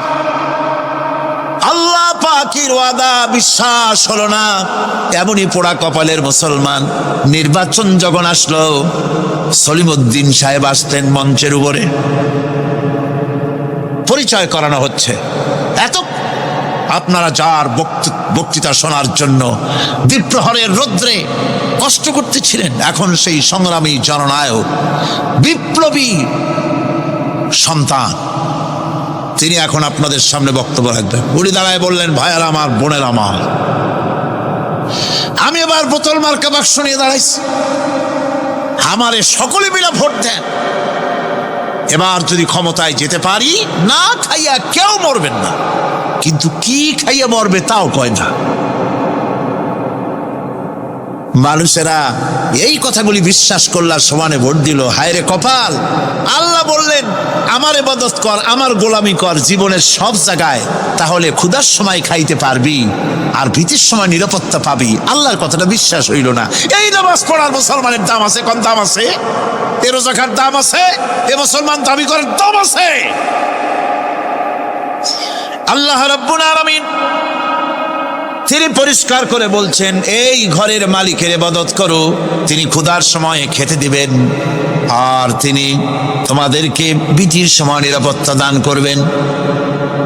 চাউলের অভাব হবে না, পাটের অভাব হবে না, খাদ্যের অভাব হবে না, কারণ দুটি জিনিস যদি তোমরা করতে পারো, খাবারের অভাব হবে না। ওয়ালাউ আন্না আহলাল কুরা আমানু ওয়াত্তাকাউ লাফাতাহনা আলাইহিম বারাকাতিম মিনাস সামাই ওয়াল আরদ। দেশের লোকেরা, জনপদের লোকেরা যদি দুইটা কাজ করে, এক নম্বরে হলো আমার উপরে ঈমান আনবে, দুই নম্বরে হলো আমাকে ভয় করার নীতি অবলম্বন করে যদি চলে, তাহলে ওই দেশের মানুষের জন্য আকাশ আর জমিনের সব বরকতের দরজা আমি আল্লাহ খুলে দেব। আল্লাহর ওয়াদা। আল্লাহ পাকের নিকট মানুষের সবচাইতে বড় দাবি কি? আল্লাহর কাছে মানুষের সবচাইতে বড় দাবি কি করতে পারেন? আল্লাহ পাক পাকের কাছে মানুষের শ্রেষ্ঠ দাবিটা আল্লাহ নিজেই শিখাই দিয়েছেন। আমার কাছে দাবি কর, ইহদিনাস সিরাতাল মুস্তাকিম। আয় আল্লাহ, একটা সোজা একটা সরল রাস্তা আমারে দাও, একটা সহজ পথ আমারে দাও। এই কথা সূরা ফাতিহা দাবি করার পর আল্লাহ রাব্বুল আলামিন এই অভিনন্দনের জবাবে, 7টা বাক্যের অভিনন্দনের জবাবে আল্লাহ রাব্বুল আলামিন 30 পারা কোরআন শরীফ নাজিল করে দিলেন। সূরা ফাতিহার এই সওয়ালের জবাবে আল্লাহ পাক বললেন, ওয়া আনি'বুদুনি হাযা সিরাতুম মুস্তাকিম। সোজা রাস্তা চাও, আমার গোলামি করো, ইবাদত করো। সব জায়গায় ইবাদত, গোলামি করাই লাগবে। আমার কাছে সোজা রাস্তা চাও, সোজা রাস্তা হলো আমার গোলামি করা। কার গোলামি? বেহেশতে যেতে চান? আমি আস্তে গেলাম বলে আপনারও আস্তে জবাব দিলেন। বেহেশতে যেতে চান? সুবহানাল্লাহ। এমন কোন মানুষ আছে নাকি যে বেহেশতে যেতে চায় না? মদ খোরও যাইতে চায়। সবাই, আমরা সবাই বেহেশতের আশা করি, ঠিক কিনা? আল্লাহ রাব্বুল আলামিন বলেন, বেহেশতে যদি যেতে চাও তাহলেও ইবাদত করা লাগবে, ইবাদত ছাড়া জান্নাতে যাওয়া যাবে না। ফাদখুলি ফি ইবাদি ওয়াদখুলি জান্নাতি। সর্বপ্রথম আমার বান্দার মধ্যে দাখিল হয়ে যা, আমার গোলামির মধ্যে দাখিল হওয়া, আমার গোলাম হয়, এরপরে আমার জান্নাতে চলে যা। আগে গোলাম হবি, তারপরে কোথায় যাবি? জান্নাতে যাবে। আগে গোলাম হ, আগে গোলামির খাতায় নাম লেখা, আগে সত্যিকারের আমার বান্দা হ, গোলাম, এরপরে জান্নাতে যাওয়া যাবে। জান্নাতে যাইয়া আল্লাহর সাথে কি দেখা করতে চাই? আল্লাহর সাথে দেখা করতে চাই। আল্লাহ রাব্বুল আলামিন বলেন, ফামান কানা ইয়ারজু লিকা রাব্বিহি ফালইআমাল আমালান সালিহান ওয়া লা ইউশরিক বিইবাদাতি রাব্বিহি আহাদা। তোমাদের মধ্যে যদি কেউ আল্লাহর সঙ্গে, তার রবের সঙ্গে যদি কেউ দেখা করতে চায়, তাহলে সে যেন ভালো ভালো কাজ করে, নেক কাজ করে, আর তোমার রবের সাথে অর্থাৎ আল্লাহ রাব্বুল আলামিনের সাথে ইবাদতের মধ্যে যেন কাউকে শরীক না করে। শিরক যদি না করো, খাঁটি গোলাম, খাঁটি বান্দায় যদি পরিণত হতে পারো, কিয়ামতের দিন আল্লাহ রাব্বুল আলামিনের সঙ্গে দিদার নসিব হয়ে যাবে। এই গোলামি করব কতদিন? কতদিন গোলামি করব? এই প্রশ্নের জবাবে আল্লাহ রাব্বুল আলামিন কোরআনে কারীমের মধ্যে জবাব দিয়ে দিয়েছেন, ওয়া'বুদ রাব্বাকা হাত্তা ইয়াতিয়াকাল ইয়াকিন। মৃত্যু পর্যন্ত, যতক্ষণ না নাক দিয়ে শেষ প্রশ্বাসটি, নিঃশ্বাসটি বেরিয়ে যাচ্ছে, ততক্ষণ পর্যন্ত আনুগত্য, গোলামি সবটা হবে কার? জোরে চিল্লায় কোন কার? এই গোলামি জীবনের সব ক্ষেত্রে করতে পারলে আমরা মুসলমান, আর করতে না পারলে মুসলমান নামে মুনাফিক। না পারলে কি? মুনাফিক। বন্ধুগণ, ইয়াকা নাবুদু পর্যন্ত বলে ওয়া ইয়াকা নাস্তাইনের কথাটা শোনাচ্ছি। সূরা ফাতিহার ভিতরে আমরা পড়ি, পড়েন আমার সাথে, ইয়াকা না'বুদু ওয়া ইয়াকা নাস্তাঈন। আয় আল্লাহ, একমাত্র তোমার গোলামি করি আর একমাত্র তোমার কাছে সাহায্য চাই। তুমি ছাড়া কারো কাছে সাহায্য? এটা কি ঠিক? এটা কি আমাদের মনের কথা, ইমানের কথা? আল্লাহ করুন, আল্লাহ করুন, বলি আমিন। হাদিস শরীফে বলা হয়েছে, ইজা সাআলতা ফাসআলিল্লাহ ওয়া ইজা ইসতাআনতা ফাসতাইন বিল্লাহ। কিছু চাইতে হলে আল্লাহর কাছে চাও, কিছু বলতে হলে, ভিক্ষা করতে হলে আল্লাহর কাছেই ভিক্ষা করো। কার কাছে ভিক্ষা করবেন? আল্লাহর কাছে বলুন। আমার বন্ধুগণ, আমি আমার ঈমান থেকে কথা বলি। আমি আমার ইমান থেকে কথা বলি, কোরআন এবং হাদিস পড়ে যতটুকু আল্লাহ বোঝার তৌফিক দিয়েছেন সেই কথাগুলি পেশ করার জন্য চেষ্টা করি। বন্ধুগণ, এদিক ওদিক কোনো দিকে না ঘুরে মসজিদে যান, মসজিদে গিয়ে নামাজ পড়েন, আর আল্লাহর কাছে হাত পেতে আল্লাহরে বলেন। সেজদা গিয়া যখন রব্বুল আলামিনের দরবারে কিছু চাইবেন, হুজুরের কাছে জিজ্ঞেস করা হয়েছে, হুজুর বান্দা কখন আল্লাহর নিকটবর্তী হয়ে যায়? আল্লাহর নবী বলেছেন, বান্দা যখন সেজদা দেয় তখন বান্দা একেবারে আল্লাহ পাকের কাছে চলে যায়। আল্লাহর কাছে চান যা দরকার, ছেলে নাই, মেয়ে নাই, বউ নাই, অথবা চাকরি নাই, প্রমোশন চাই, ব্যবসায় উন্নতি চাই, যা দরকার কাকে বলবেন? মনটাকে পরিষ্কার করুন, আজকে মনটাকে সাফ করুন, সমস্ত দুর্বলতা থেকে মনকে উঠায় আনো, বিশ্বাস করুন যা চাওয়ার যা বলার সবটা আল্লাহর কাছে। কার কাছে? আমি তার গোলাম। আমি কার গোলাম? আল্লাহ ছাড়া কারো কাছে আমার অভিযোগ তুলবো না, সবটা বলবো আল্লাহর কাছে। বলে দেখেন, বলে দেখেন আল্লাহ পাক কিভাবে আপনাকে সাহায্য করেন। সুবহানাল্লাহ। ভাইরা আমার, আল্লাহ রাব্বুল আলামিন রাসূল করিম সাল্লাল্লাহু আলাইহি ওয়াসাল্লামকে বলেছেন, ফাইদা ফারাগতা ফানসাব ওয়া ইলা রাব্বিকা ফারগাব। যখন তুমি খালি হাত হয়ে যাবে, দাঁড়িয়ে যাবে এবং তোমার রবের কাছে মিনতি জানাবে, কিছু যখন থাকবে না, তোমার রবের কাছে দাঁড়ায় যাও আর তার কাছে মিনতি জানাও, তোমাকে আল্লাহ ভরপুর করে দিবেন। ভান্ডের কোনো অভাব নাই। আমাদের ভান্ড হচ্ছে যত দেব তত কমবে, আর আল্লাহর ভান্ড যত দেয় তত সমান সমান থাকে, মোটেই কমে না, মোটেই কমে না। সুতরাং দয়াল বাবা, বাবাজান, কেবলাজান বাবা কি যে কবে আর কি করবে দিশা করতে পারে না। গান বাজনা, তারপরে গোসল শরীফ, কি জানি হাবিজাবি শরীফ, কোনো শেষ নাই, বেদাত দিয়ে ভরে গেছে। এগুলি বিশ্বাস করবেন না, বিদআত খারাফা, এর সাথে মুসলমানের কোনো সম্পর্ক নাই। গান বাজনার সাথে মুসলমানের কোনো সম্পর্ক। হাতে কতগুলো ঢোল নিয়ে তারপরে মাজারের কাছে গিয়ে ঢোল বাজায়, কবরের কাছে, মাথায় কতগুলো চুল, দাঁতে ময়লা, মোজগুলা ঠোঁট দুইটা ঢাইকিয়া দাড়ির কাছে এসে পড়ছে। হায় হায় রে, এই রকমের মোষ আমি মাঝে মধ্যে চিন্তা করি যে দই খায় কেমনে এরা? গাঁজা মদ খাইয়া এগুলো মাজার মধ্যে গিয়ে পড়ে থাকে, আর কি জানি আছে ওইটারে ঘষে আর বলে মদিনা যাব কেমনে, মদিনা যাব কেমন। তুই মদিনা যাবি কেমনে? মদ খেয়ে গাঁজা খেয়ে তুই যাবি মদিনা? একটা কথা হইল? তোর নাপাক কদম আল্লাহ পাকের আরতে মুকাদ্দাসে উঠতে পারে না।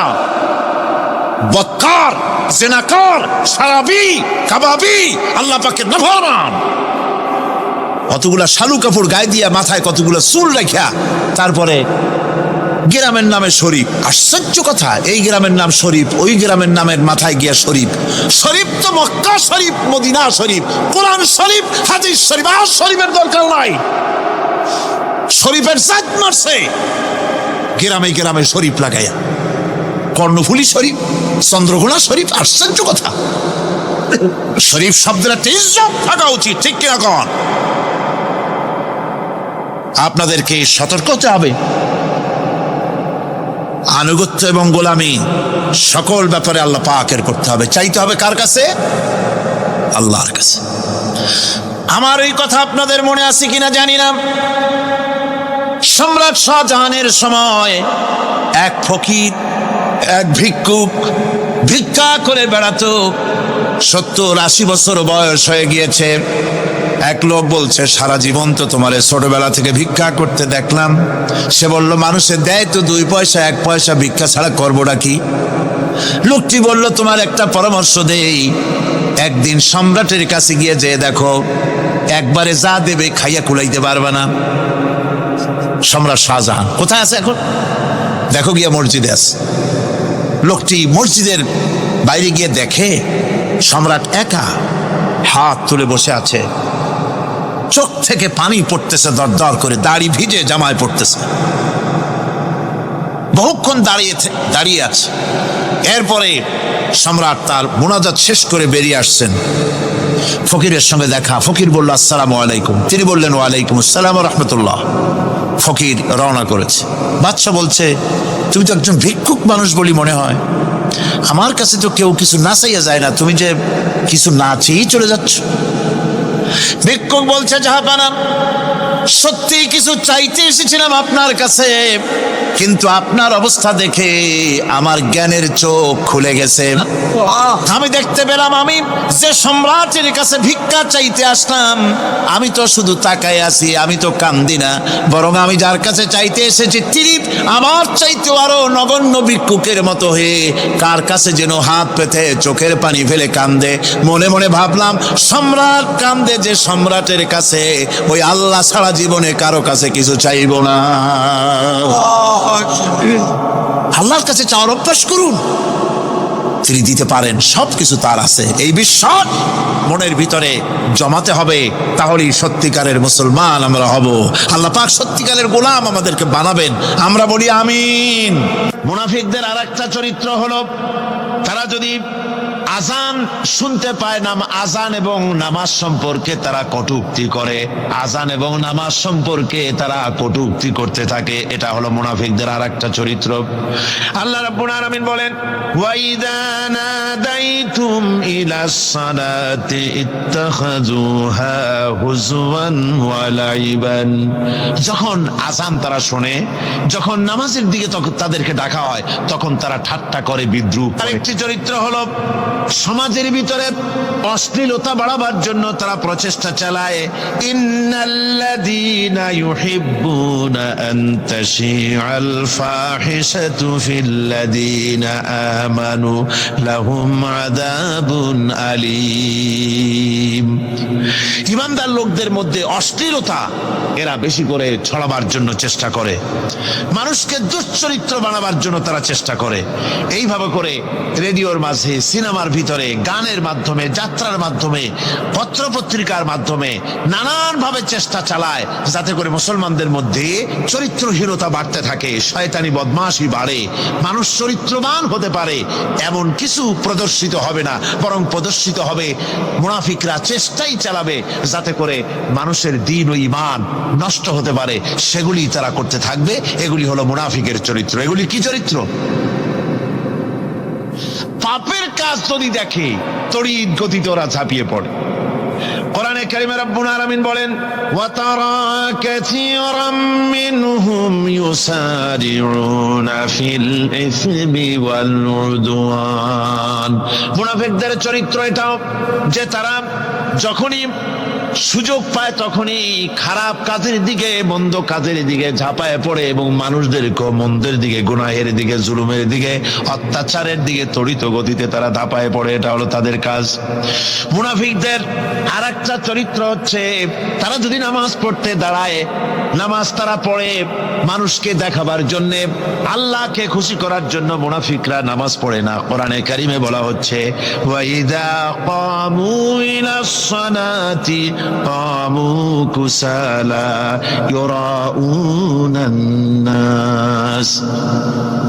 মুনাফিকদের চরিত্র হচ্ছে তারা নামাজে যায় না, যদি যায় তাহলে নামাজের মধ্যে দাঁড়ায় কাহিনী এবং চুস্তি অবস্থায়, নামাজের মধ্যে দাঁড়ায় এদিক ওদিক তাকা, টুপিটা ঠিক করে, জামাটায় টান দেয়, বগলে চুলকায়, তারপরে নামাজের মধ্যে ইমামকে সতর্ক করে। ইমাম যদি তাশাহুদ পড়তে দেরি করে, ওর নিজের পড়া আগে হয়ে গেছে, ইমাম একটু দেরি করতেছে তো পিছন থেকে সিগন্যাল মারে।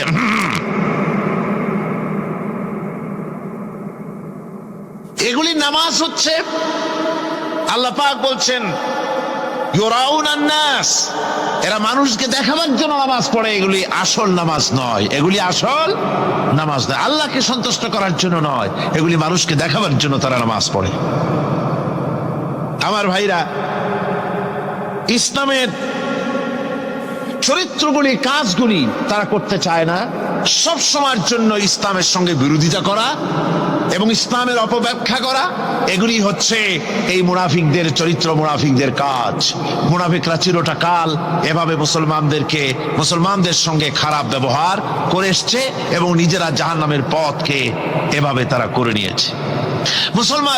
মুনাফিকদের আরেকটি চরিত্র হচ্ছে জিহাদের নাম শুনলে তাদের কলিজা কেঁপে ওঠে। বুঝলেন? কই যে আপনারা জিহাদ করেন কেন? এমনি সহজ পথে কলেমা পড়িয়া অল্পের মধ্যে বেহেশতে যাওয়া যায়, এরকম একটু দোয়া টোয়া শিখান মুসলমানদেরকে। আমাদের কাছে মাঝে মধ্যে আসে, কয় যে মুনাফিক তো সহজে চেনা যায় না। কয় যে হুজুর, এই যে বারবার জিহাদ, এই মারামারি, এই ঠ্যাঙ্গি এগুলি আছে নাকি ইসলামের মধ্যে? কোথায় আছে যে মারামারি করা লাগবে, তারপরে মিছিল করা লাগবে, ধর্মঘট করা লাগবে, এ ধরনের জিহাদে অংশ নিতে হবে? এইগুলি কি? এগুলি বাদ দিয়া সহজভাবে শান্তভাবে যাতে করা যায়, অল্প অল্প ছোট ছোট দোয়া শিক্ষা দেন যাতে করে সহজে বেহেশতে চলে যাওয়া যায়। আমি বলছি ভাই, রাসূলুল্লাহ এরকম আমাদের শিখান নাই যে এরকমের সূরাগুলি বেহেশতে যাওয়ার জন্য আবিষ্কার করে দেব। ছোট্ট একটা দোয়া পড়বেন, আরবে বেহেশত আপনার মা বাড়ির বারান্দা যাই কলা খাওয়া শুরু করলেন। এত সহজে বিষয়টা আসবে না, বিষয়টা খুবই কঠিন। আল্লাহ রাব্বুল আলামিন বলেন, মুনাফিকদের চরিত্র হলো জিহাদের নাম যখন তারা শোনে, জিহাদের নাম শোনা মাত্রই তাদের কলিজা কেঁপে ওঠে। রাআইতাল্লাযীনা ফী কুলুবিহিম মারাদুন ইয়ানজুরুনা ইলাইকা নাযারাল মাগশিয়্যি আলাইহি মিনাল মাউত। যখনই তাদের অন্তঃকরণ নেফাকের রোগে ভরা, নেফাকের রোগ তাদের কেমন ভাবে পেয়ে বসেছে যে ওরা এমন ভাবে তাকায় থাকে আপনার দিকে, রাসূলুল্লাহর দিকে এমন ভাবে তারা তাকায় থাকে যে জিহাদের কোনো কথা বলে ফেলে নাকি। জিহাদের কথা যদি আসে তাহলে তো সর্বনাশ। ওদের মৃত্যু যন্ত্রণার মতো, মৃত্যুর জ্বালায় পতিত ব্যক্তি যেমন চোখ ফ্যাকাশে হয়ে যায়, জিহাদের কোনো কারবার বা যুদ্ধের কোনো দামাডোল বেজে উঠলেই এদের কলিজার মধ্যে কাঁপ সৃষ্টি হয়ে যায়, কলিজার মধ্যে কাঁপ সৃষ্টি হয়। জিহাদে তারা দারুণ ভাবে ভয় পায়। মোমেনদের উল্টা, মোমেনদের হলো জিহাদের নাম শুনতে তাদের কলিজার মধ্যে ফুর্তি আসে। তার কারণ হচ্ছে জিহাদের ময়দান হচ্ছে এমন এক ময়দান, আল জান্নাতু তাহতা যিলালিস সায়ুফ, বেহেশত হচ্ছে তরবারির ছায়াতলে। এই রাস্তায় যদি মরতে পারি, জীবনে তো বহুত গুনাহ করছি, বেহেশতে যেতে পারবো কিনা আল্লাহই জানে, কিন্তু এই একটা পথ, এইখানে যদি জানটা দিতে পারি বিনা হিসাবে আল্লাহর জান্নাতে চলে যেতে পারবো। আর শাহাদাতের মত হচ্ছে পিঁপড়ায় কাটার যন্ত্রণার চাইতে বেশি কিছু না। মোমেনদের দিলের জন্য খুশি হয়, আর ওদের দিল দারুণ কষ্ট তারা পেতে থাকে। এদের অবস্থা হচ্ছে যেখানে দ্বীনের কথা হয় সেখানে তারা চুপ করে বসে কথা শোনে, আর যখন দ্বীন ইসলামী আন্দোলনের কথা আসে, জিহাদের কথা আসে, তখন তারা খুব ভয় পায়া এদিক ওদিক তাকায়।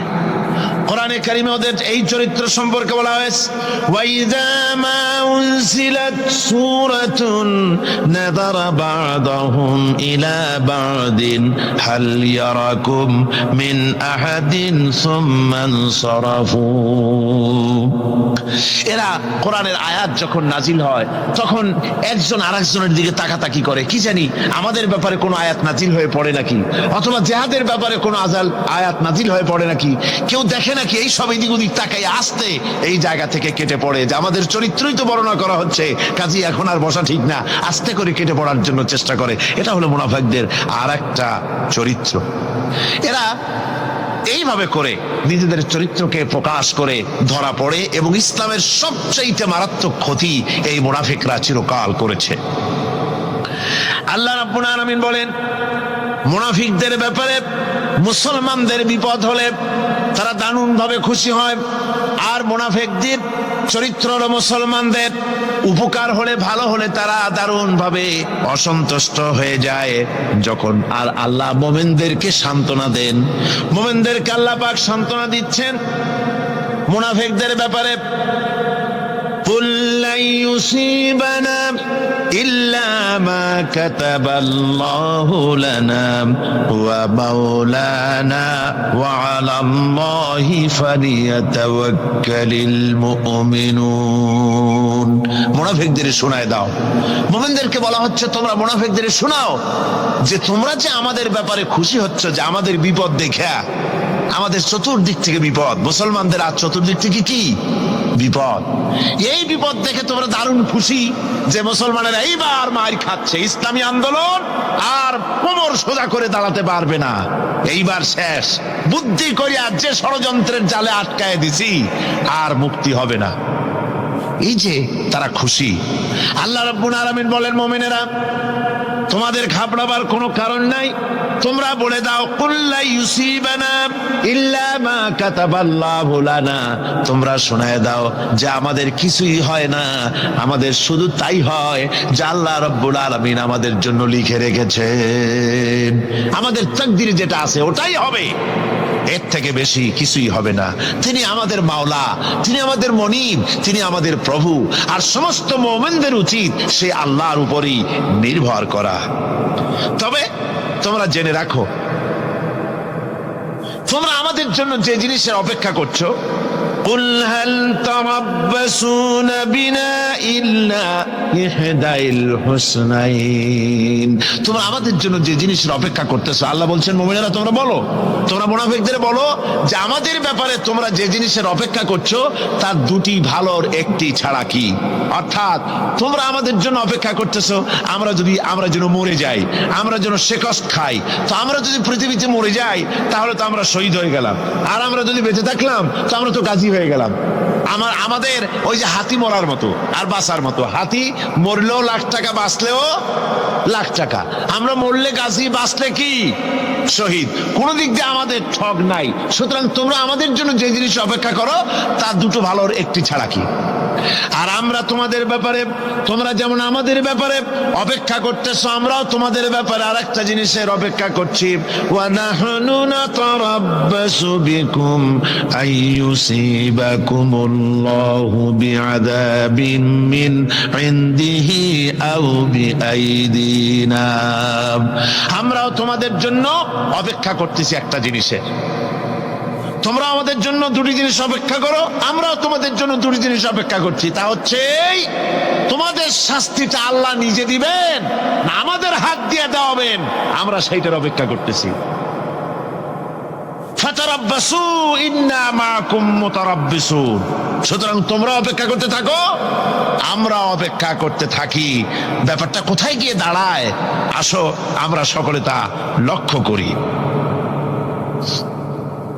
সুতরাং এই মুনাফিকদের এই হচ্ছে চরিত্র, চিরকাল ইসলামের সঙ্গে বিরোধিতা করা, মুসলমানদের সাথে ঠাট্টা বিদ্রুপ করা, এটাই হচ্ছে তাদের চরিত্র।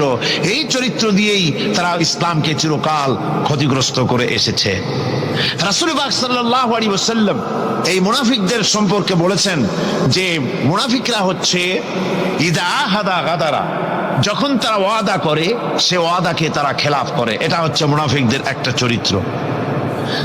তারপরে তাদের কাছে কোনো জিনিস আমানত রাখলে, ইদা উতুমিনা খানা, যখন আমানত রাখা হয় সে আমানতের তারা খিয়ানত করে। তারপরে যখন তারা ঝগড়ায় লিপ্ত হয় তখন তারা পরস্পরকে গালাগালি করে। আর যদি তারা কথা বলে, কথার মধ্যে কথায় কথায় তারা মিথ্যে কথা বলে। এই হচ্ছে মুনাফিকদের চরিত্র।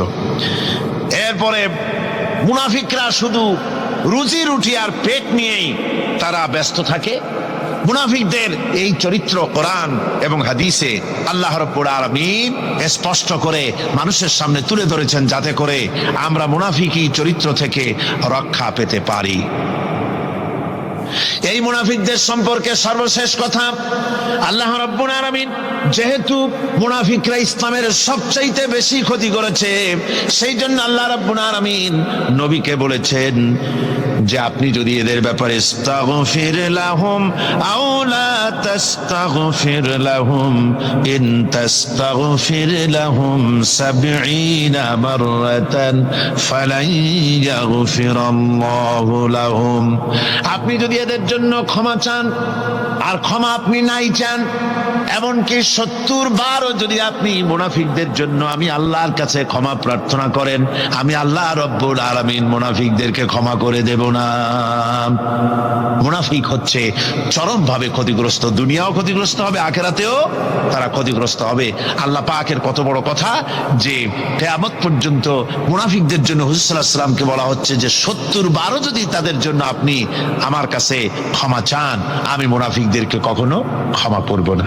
সুতরাং আমাদেরকে বুঝতে হবে মুনাফিকি চরিত্র সবচাইতে নিকৃষ্ট চরিত্র, আর এই চরিত্রে আল্লাহ পাক সবচাইতে বেশি অসন্তুষ্ট হন। আল্লাহ পাক তাই বলছেন, কাবুরা মাকতান ইনদাল্লাহি আন তাকুলু মা লা তাফআলুন।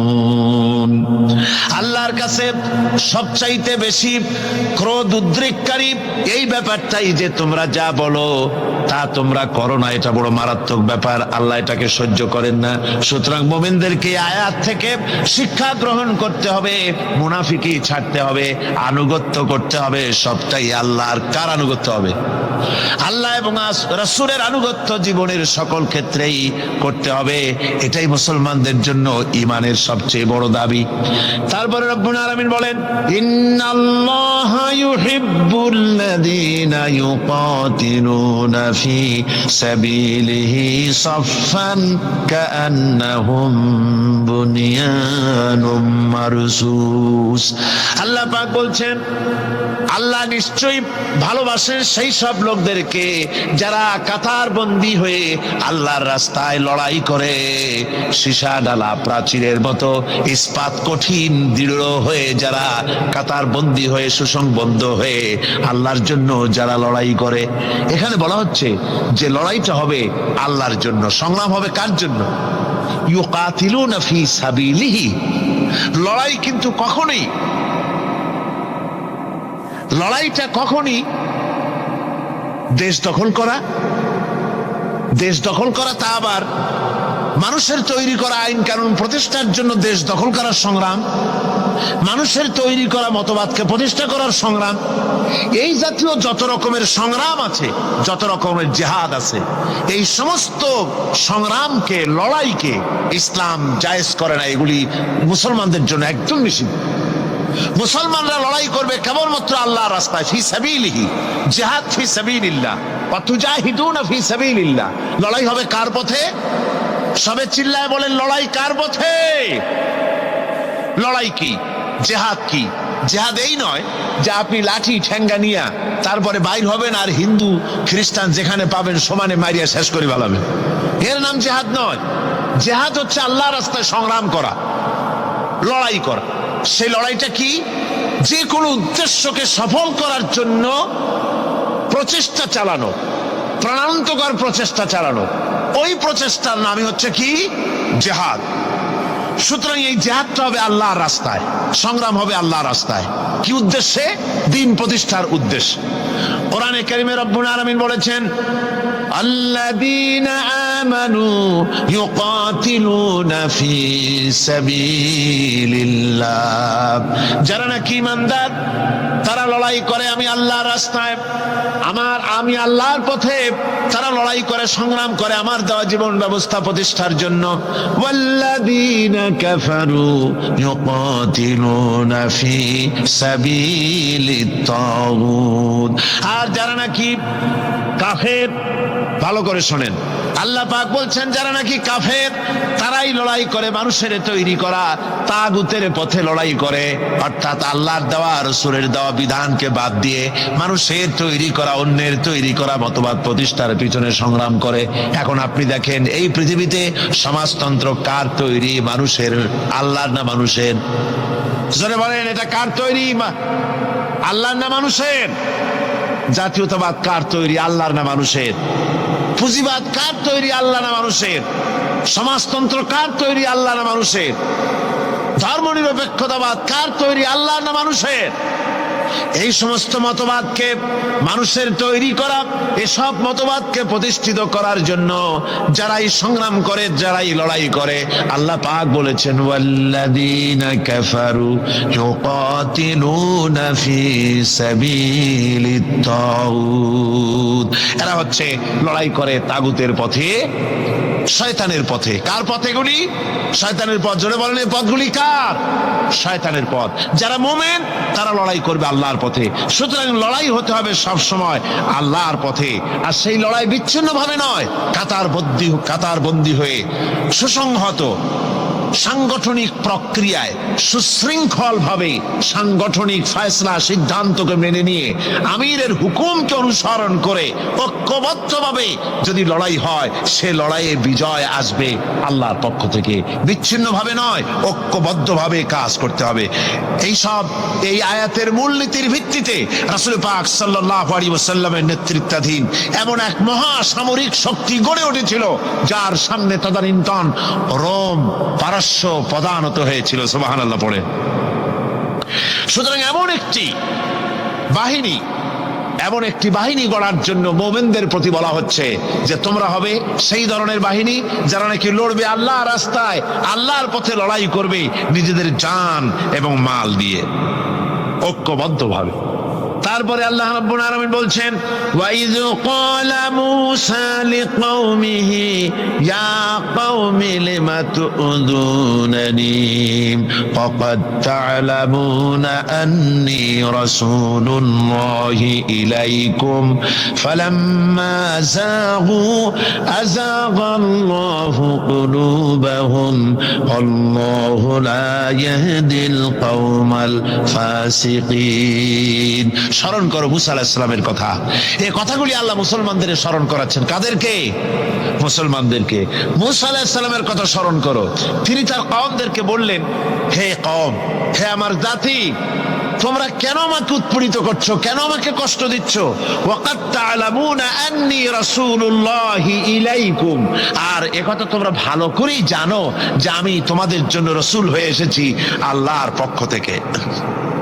বন্ধুগণ, কোরআনে কারীমে একথা বলা হয়েছে, সর্বত্র প্রায় এসেছে, নবীদের উপরে সমকালীন যুগের লোকেরা নবীদেরকে কষ্ট দিয়েছে, মুসিবত দিয়েছে। কারণ কি? নবীদের স্বভাব খারাপ ছিল, তাই নাকি? নাউযুবিল্লাহি মিন যালিক। নবীরা স্বভাব চরিত্রের দিক থেকে সর্বশ্রেষ্ঠ। নবীদের জন্য সমকালীন লোকেরা ক্ষেপলো কেন? ক্ষেপেছে একটাই কারণ ছিল। নবীদের বিরুদ্ধে ক্ষেপার একটি কারণ, তা হচ্ছে নবীরা দুনিয়ার মানুষের সামনে বলেছেন ইয়া কওমি ইবুদুল্লাহা মা লাকুম মিন ইলাহিন গায়রু। নবীরা দাওয়াত দিয়েছেন, ও আমার কওম, ও আমার জাতি, এক আল্লাহ ছাড়া কারো গোলামি করা যাবে না, কারো আনুগত্য করো না, দাসত্ব করো, গোলামি করো একমাত্র আল্লাহ রাব্বুল আলামিনের। অন্য আয়াতে এসেছে আল্লাহ পাক বলেছেন ওয়ালাকাদ বা'আথনা ফি কুল্লি উম্মাতির রাসূলা আন ইবুদুল্লাহা ওয়াজতানিবুত তাগুত। আমি এমন কোন জাতি নাই, এমন কোন দল নাই যাদের জন্য নবী প্রেরণ করি নাই। নবীরা গিয়া তাদেরকে বলেছেন এক আল্লাহর গোলামি করো, আর মানুষের দাসত্ব তাগুতের গোলামি বর্জন করো, আল্লাহর গোলামি করো। এই কথা বলার সঙ্গে সঙ্গে তাগুত খেপে গেছে। কে খেপে গেছে? কে খেপেছে? তাগুত সহ্য করতে পারে নাই। তাগুত বলা হয় সেই শক্তিকে যে শক্তি নিজে শুধু আল্লাহর আইন অমান্য করে বসে থাকে না, অন্যদেরকেও আল্লাহর আইন অমান্য করতে বাধ্য করে। ওরাই খেপে গেল, ওরা খেপে মার আরম্ভ করে দিল। হযরতে মুসা আলাইহিস সালাম মার খেয়েছেন। হযরতে মুসা আলাইহিস সালাম, হযরতে ঈসা আলাইহিস সালাম, ইব্রাহিম আলাইহিস সালাম, নূহ আলাইহিস সালাম, এমন কোন পয়গম্বর আছেন যিনি মার খান নাই? কোরআনে কারীম বলা হচ্ছে ইয়া হাসরাতান আলাল ইবাদ মা ইয়াতিহিম মির রাসূলিন ইল্লা কানু বিহি ইস্তাহজিউন। আফসোস বান্দার উপরে, এমন একজন রাসূলও পাঠাই নাই যার সঙ্গে সমকালীন যুগের লোকেরা ঠাট্টা করে নাই, বিদ্রুপ করে নাই, পাগল বলে নাই, এমন একজনও পাঠাই নাই। যাকেই পাঠিয়েছি তার সাথে সমকালীন লোকেরা ঝগড়া বিবাদ করেছে, মারধর করেছে, অত্যাচার করেছে। বিশ্বকবি, কবি সম্রাট আল্লামা ইকবাল রহমতুল্লাহ আলাইহি বলেছেন, সতীজা কা রহা है अजल से ताइमरोज, सतेजा का रहा है अजल से ताइमरोज, चरागे मुस्तफा भी से शरारे बुलाबीस। মুস্তফার দ্বীপ শিখার সাথে, মুস্তফার দ্বীপ শিখার সাথে আবুল আহাবের অগ্নিস্ফুলিঙ্গের সংঘর্ষ চলে এসেছে, আবহমান কাল থেকে শুরু হয়েছে, আজও চলছে, কিয়ামত পর্যন্ত চলতে থাকবে। তবে কিনা আবু জেহেলের, আবুল আহাবের অগ্নিস্ফুলিঙ্গ নির্বাপিত হয়ে যাবে, আর মুস্তাফা সাল্লাল্লাহু আলাইহি ওয়াসাল্লামের দ্বীপ শিখা জ্বলতেই থাকবে, নিভে যাবে না। সুবহানাল্লাহ পড়েন, নিভে যাবে না। কারণ হচ্ছে আল্লাহ পাক বলেছেন, ইউরিদুনা লিইউতফিউ নূরাল্লাহি বিআফওয়াহিহিম ওয়াল্লাহু মুতিম্মু নূরিহি ওয়ালাউ কারিহাল কাফিরুন। কাফের বেঈমানেরা চায় মুখের ফু দিয়ে আমার আলোকে নির্বাপিত করে দেবে, আমার দ্বীনকে দুনিয়া থেকে মিটিয়ে দেবে। আল্লাহ পাক বলেন, আমি আমার দ্বীনকে পূর্ণতা দান করব, জাঁকজমকের সাথে আমার দ্বীন দুনিয়ার বুকে প্রতিষ্ঠিত হবে। তাতে কাফেরদের কলিজার ভিতরে যতই জ্বালা যন্ত্রণা হোক না কেন, ওদের মনে যত কষ্ট হোক, ইসলাম প্রতিষ্ঠিত হবে। আল্লাহ বলেছেন, কে বলেছেন? আল্লাহ পাক, আমি আমার দ্বীনকে পূর্ণতা দান করব। সুতরাং কাফেররা বাধা দিল নবীদের। কারা বাধা দিল? কাফেররা। যারা বাধা দিল তারা সংখ্যায় 3 শ্রেণী। কয় শ্রেণী? ভালো করে মনে রাখেন, 3 শ্রেণীর লোকেরা নবীদেরকে বাধা দিয়েছে। মুসা আলাইহিস সালাম বলছেন, কেন আমাকে কষ্ট দিচ্ছ, অথচ তোমরা জানো যে আমি আল্লাহর রাসূল। এই যে পয়গম্বরদেরকে বাধা দিল 3 শ্রেণীর লোকেরা। কারা দিল? 3 শ্রেণীর লোকেরা দিল। প্রথম শ্রেণী হচ্ছে রাষ্ট্র শক্তি। প্রথম কারা? 2 নম্বরে বাধা দিল বিত্তশালী, তাদের টাকা আছে, পয়সা আছে, বড় লোক। এই বিত্তশালী ধনাঢ্য ব্যক্তি হলো 2 নম্বর। আর 3 নম্বরে বাধা দিল ধর্মের নামের 1 শ্রেণীর ব্যবসায়ীর দল। তাহলে কয়টা হলো? 3টা। 3 শ্রেণীর লোকেরা বাধা দিয়েছে নবীদেরকে। বর্তমানে তারা আর নাই। জি, বর্তমানেও আছে, ভবিষ্যতেও থাকবে। 3 শ্রেণীর লোকেরাই বাধা দিয়েছে, বর্তমানেও দিচ্ছে, ভবিষ্যতেও দিবে। এই 3 শ্রেণীর প্রথম শ্রেণী হলো রাষ্ট্রশক্তি।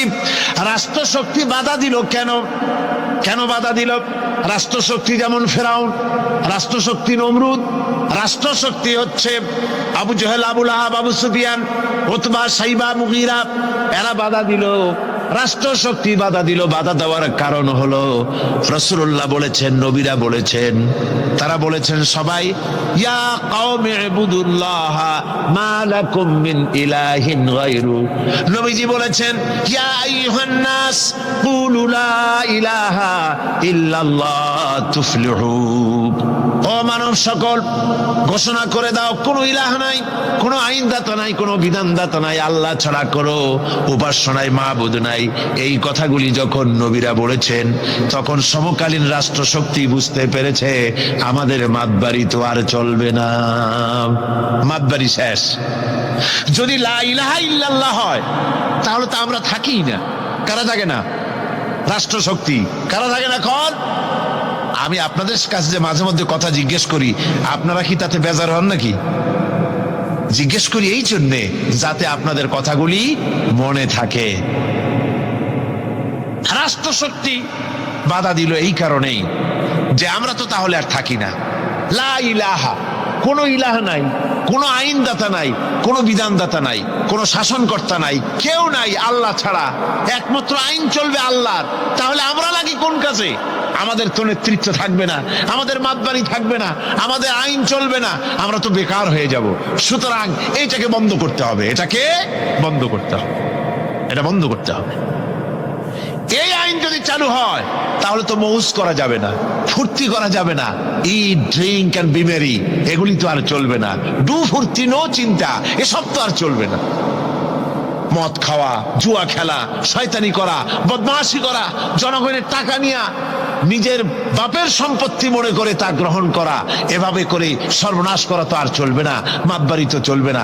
সুদ যদি কোন দেশ আল্লাহর কোরআন অনুযায়ী হারাম ঘোষিত হয়, আল্লাহ তো হারাম করে দিয়েছেন, দেশে যদি সুদ মুক্ত ব্যাংকিং চালু হয় তাহলে উপকৃত হবে শুধু মুসলমান না সব জাতের মানুষ? সব জাতের মানুষ। সুদ দিয়ে মানুষ শোষিত হয়। মদ যদি বন্ধ হয়ে যায়, রাষ্ট্র শক্তি যদি কোরআনের আইন অনুযায়ী, আল্লাহ বলেছেন মদ হারাম, মদ যদি নিষিদ্ধ ঘোষিত হয়, উপকার পাবে না সবাই উপকার পাবে? জেনা যদি বন্ধ হয়ে যায়, সরকার কর্তৃক জেনা যদি বন্ধ করে দেওয়া হয়, তাহলে উপকার কি মুসলমানদের না সারা পৃথিবীর সমস্ত মানুষের?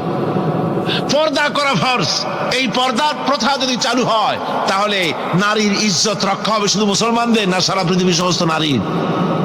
তো দেখুন, ইসলামের মদ বলেন, সুদ বলেন, ঘুষ বলেন, জেনা বলেন, জুয়া বলেন, যত রকমের আইন ইসলাম করেছে, চোরের হাত কাটা আইন হোক, আর আপনার হত্যাকারীকে কতল করাই হোক, কিসাস হোক, যত রকমের আইন করেছে, সমস্ত আইন দ্বারা উপকৃত হবে সারা পৃথিবীর সমস্ত মানুষ।